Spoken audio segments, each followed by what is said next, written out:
বাংলাদেশে যে ঘটনাটি ঘটেছে সেটা আমরা সবাই কম বেশি জানি। তবে চিন্ময় কৃষ্ণ প্রভু যে 8 দফা দাবি আন্দোলন করেছিল, সেই 8 দফা দাবি ইউনূসের সরকার কেন মানতে চাইছেন না, কেন নীরব থাকছেন? 8 দফা দাবি এমন কোনো তো সেরকম বেশি দাবি বলে নাই, যেটা প্রাপ্য অধিকার সেটাই দাবি বলেছেন। তাহলে দিচ্ছেন না কেন? চিন্ময় প্রভুকে কেন গ্রেপ্তার করা হয়েছে?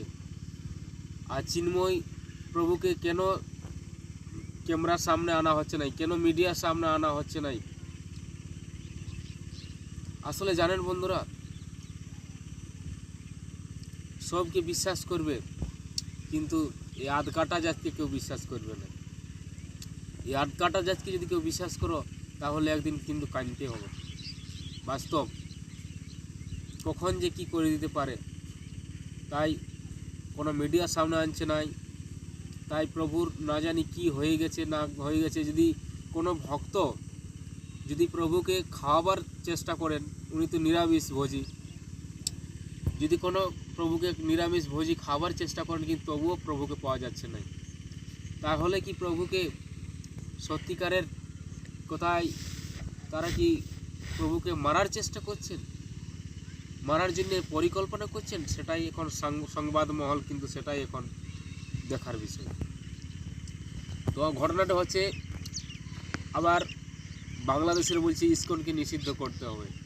আরে বাবা, ইসকন একটা সারা বিশ্বে একটা রেকর্ড তৈরি করে দিয়েছেন ইসকন, যে সমাজ সেবার দিক দিয়ে বলুন, আধ্যাত্মিক দিক দিয়ে বলুন।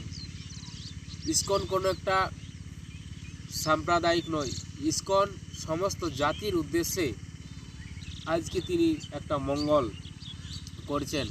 আর ভগবান শ্রীকৃষ্ণ তাহলে কি আসার সময় হয়ে গেছেন?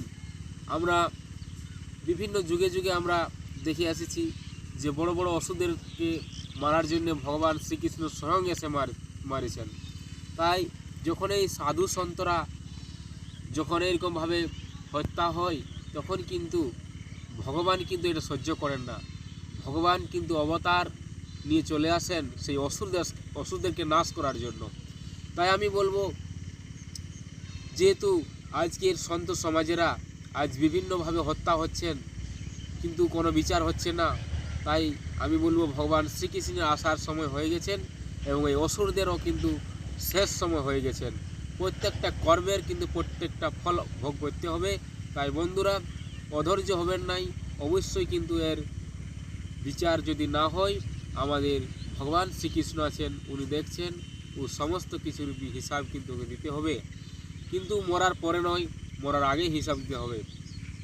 তাই বিভিন্ন ধরনের ভিডিও পেতে চ্যানেলটিকে সাবস্ক্রাইব করে সঙ্গে থাকবেন।